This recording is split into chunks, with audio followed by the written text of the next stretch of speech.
ao lado de Lívia Pessoa, ela que está sempre atenta a tudo, e Elivaldo Barbosa. Boa tarde, Lívia. Boa tarde.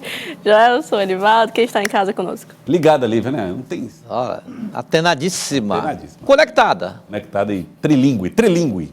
Bom, vamos trazer informações agora nesse começo do nosso tempo real sobre uma vistoria feita pela Polícia Militar do Piauí, que encontrou um tablet e um aparelho celular na cela ou na sala, né, da vereadora Tatiana Medeiros, que está presa no quartel-geral da Polícia Militar, no bairro Cristo Rei, na zona sul de Teresina. A reportagem está no cidadeverde.com. Foi feita nessa terça-feira, né, essa vistoria, e o cidadeverde.com apurou que a Polícia Militar instaurou já um processo administrativo para investigar quem teria levado o tablet, quem teria levado o celular para a vereadora. A vereadora está presa desde o dia 3, suspeita de integrar uma facção criminosa, suspeita de compra de votos, falsidade ideológica e lavagem de dinheiro. Recentemente, a parlamentar estava aí tendo consultas online após reclamar de uma crise de ansiedade na cela. No entanto, a presença do tablet na cela só é permitido com a data, o horário marcado para que seja feita a consulta. Depois da consulta, o aparelho é recolhido. Então, Tatiana Medeiros estaria violando uma condição que ela tem, né, de ser presa, ficar presa numa sala do Estado-Maior em função de ser uma advogada, mas não pode ter celular, não pode ter tablet. O caso vai ser investigado pela Polícia Militar, que agora quer saber quem levou esses equipamentos para dentro da sala onde está a Tatiana Medeiros. Situação complicada, Lívia. O que traz mais um fator muito preocupante para essa questão, Joelson, porque todo o caso da vereadora tem sido muito emblemático e também muito simbólico nessa discussão democrática, na discussão do próprio decoro das instituições legais, do decoro de uma eleição que correu e que pode ter sido interferida pela participação de algum tipo de organização criminosa em seu financiamento em relação a ela em específico. Então, assim, é muito complicado você não fazer com que haja uma punibilidade em situações como essas, porque traz justamente aquela questão que sempre volta à tona. O descrédito que a população tem na impunidade que normalmente acontece no setor no Brasil. Então, faz com que seja necessário cada vez mais essa intensificação nas investigações e punir quem for responsável por seus atos, quem for responsável por seus crimes, porque faz com que haja uma sensação de segurança que é tão importante quanto a segurança em si, né? Porque faz com que haja um conjunto nessa unidade.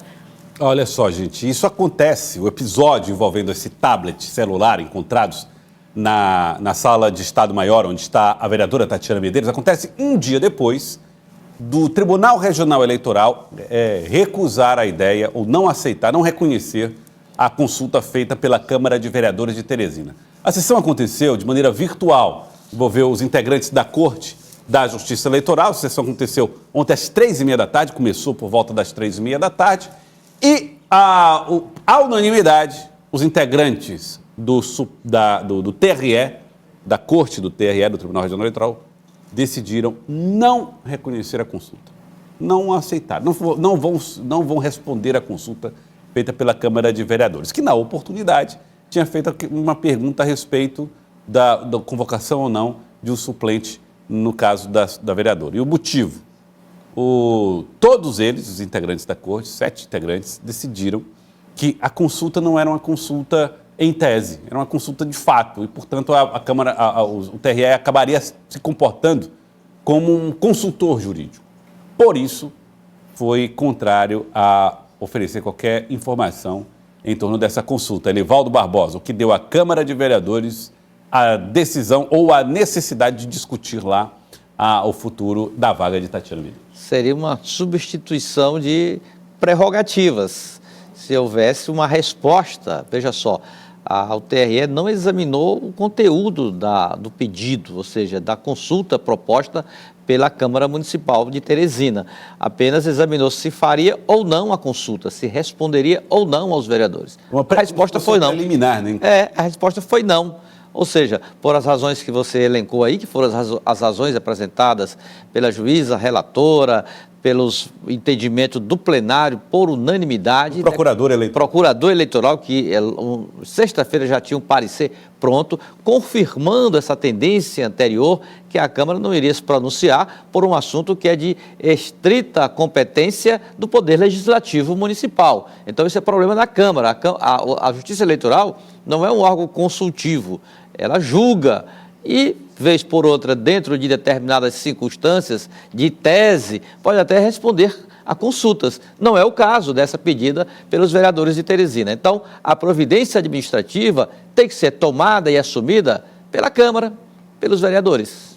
Hoje, o vereador Enzo Samuel falou a respeito de como será a substituição da vereadora Tatiana Medeiros após esse período de 60 dias, em que ela está presa em função de uma operação da Polícia Federal, de determinação, obviamente, da Justiça, a partir das provas examinadas pela Polícia Federal. Acompanhe o que disse o presidente da Câmara, Enzo Samuel.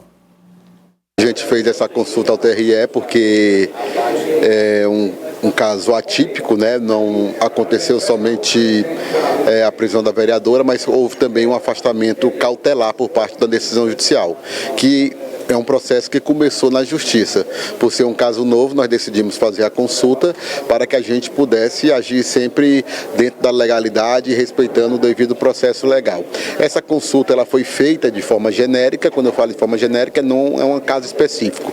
Mas como o caso está ocorrendo, o TRE entendeu melhor a não manifestação em relação a esse sentido. Então, se o TRE entendeu dessa forma, é porque a Câmara ela pode tomar essa decisão sem que haja qualquer afronta ao ordenamento jurídico. E nosso regimento, ele é claro, e eu já deixei isso aqui na coletiva, passado o prazo dos 60 dias, nós iremos convocar o suplente se a cautelar ainda estiver mantida. Aqui em nenhum momento a Câmara Municipal disse que era responsabilidade do TRE, como está se colocando, chamar o suplente. Pelo contrário, a consulta foi para saber quais são os prazos, o afastamento é de imediato, se obedece o regimento, se obedece outro prazo, foi só em relação a isso. Mas a decisão de convocar o suplente é uma decisão da Câmara e que eu já antecipei isso numa coletiva, foi deixado bem claro que será dentro do prazo de 60 dias. Caso o suplente seja convocado, ela continua recebendo o salário? Como que funciona? Ela continua vereadora, ela está apenas afastada do seu cargo, mas ela continua sendo a vereadora, foi eleita pelo povo. E o fato de não ter transitado em julgado, dela não ter sido ainda condenada, ainda há um processo que ela terá seu direito de contraditório de ampla defesa, então ela continua recebendo seu salário. Fizemos também consultas de decisões parecidas pelo Brasil afora. Não é o Enzo que está determinando, é a lei que estabelece.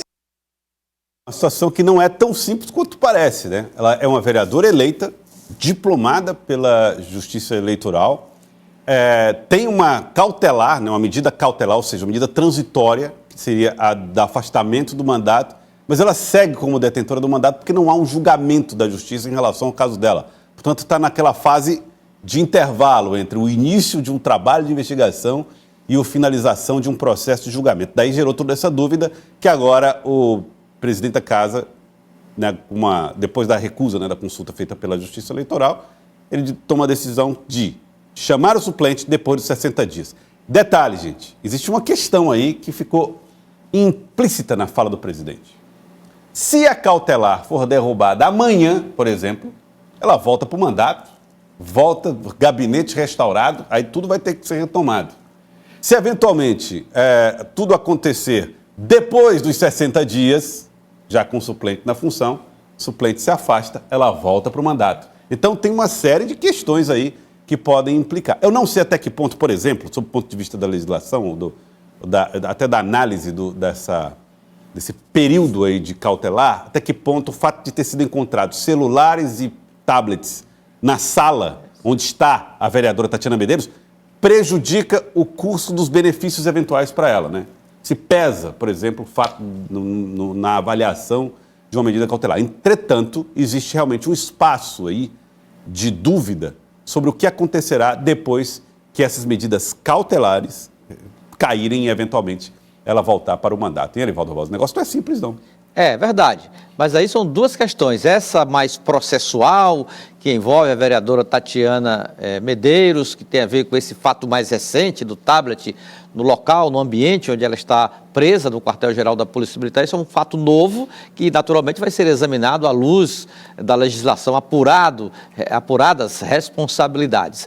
A outra situação diz respeito à posição da Câmara Municipal de seguir o que considera regimental a convocação do suplente, o primeiro suplente do PSB, apenas com 60 dias depois do afastamento da vereadora. Ou seja, tira do partido, tira do PSB, eu não diria nem do parlamentar que vai assumir ou da parlamentar que deixa o mandato, mas tira do partido que legitimamente conseguiu votos suficientes nas urnas, a representação já tirou, ou seja, o PSB já está no prejuízo há quase 2 meses por ter perdido a sua representação na Câmara Municipal. Representação essa conquistada com absoluta legitimidade. Não foi um afastamento qualquer, não foi uma licença para tratamento médico, de saúde, uma licença para uma viagem com obrigatoriedade de convocação ou não do suplente. Foi um caso que foge totalmente essa situação. Ela foi afastada judicialmente por conta do processo, do inquérito e agora a ação penal, já que ela já foi denunciada pelo Ministério Público. E como é que o partido que conquistou legitimamente a vaga não perdeu a sua representação durante todo esse período? Então, caberia até uma indenização do PSB por ficar tanto tempo fora do parlamento, mesmo tendo conquistado legitimamente a vaga nas urnas. E que, consequentemente, também tem o seu foro que traz o peso não somente de imagem pública, que é o que a gente sempre reforça, mas também na própria instituição, porque a presunção de inocência, tudo bem, ela existe, ela é necessária, ela faz com que a gente tenha o exercício da cidadania sem estar prejudicado por alguma eventualidade, mas ainda assim existe uma razoabilidade em compreender que a possível improbidade administrativa, uma possível utilização de uma entidade sem fins lucrativos por meio de um poder legislativo é muito danoso à imagem pública da Câmara. Então, como que vai ser também o pós isso? Depois que for definitivo ou não a prisão da vereadora Tatiana, depois que for definido ou não se ela volta para casa, se o suplente ele vai ser o titular, se vai haver uma cassação, fora tudo isso que está colocado no âmbito legal, ainda tem o pós, que é como a imagem pública da Câmara Municipal de Teresina, enquanto instituição de legislar para o povo, vai se portar a partir de agora em relação a esses fatos, que envolvem o exercício do parlamento, envolvem a vereança e envolvem também o voto do teresinense. Então, tudo isso também deve ser articulado em paralelo, a partir de agora. É uma postura que a Câmara deve assumir. Não é depois, não é somente quando o juiz definir qual será a pena e se haverá uma pena para a vereadora Tatiana. É muito, muito complexo isso, de fato. A gente vai acompanhando tudo isso, e tem outro ponto importante. Votos que forem eventualmente considerados pela Justiça votos comprados, vamos colocar assim, eles contam na contabilização da legenda, prejudicam, por exemplo, o suplente? São tudo questões muito difíceis de ser analisadas e eu acredito que merecem realmente uma consulta mais precisa e até, assim, esperar dos episódios aí em relação... Perceba um caso concreto, Joel, sobre esse assunto que você aborda. Quando da cassação do vereador, na época, Leonardo Eulálio, ele foi cassado, consequentemente, os votos que ele recebeu na eleição de 2020 foram anulados. O que aconteceu com os votos dados ao PL naquela época, tirando os votos do parlamentar eleito em 2020, Leonardo Eulálio? Eles não passaram mais a ser computados. Com isso, o partido deixou de atingir o quociente eleitoral e perdeu a vaga para os progressistas dentro da regra das sobras. Tanto é que quem venceu lá depois, que foi empossada, foi a vereadora Graça Amorim, que depois perdeu o mandato porque trocou de partido e assumiu Vitor Linhares, o suplente da vez. Ficou por progressistas. Progressistas.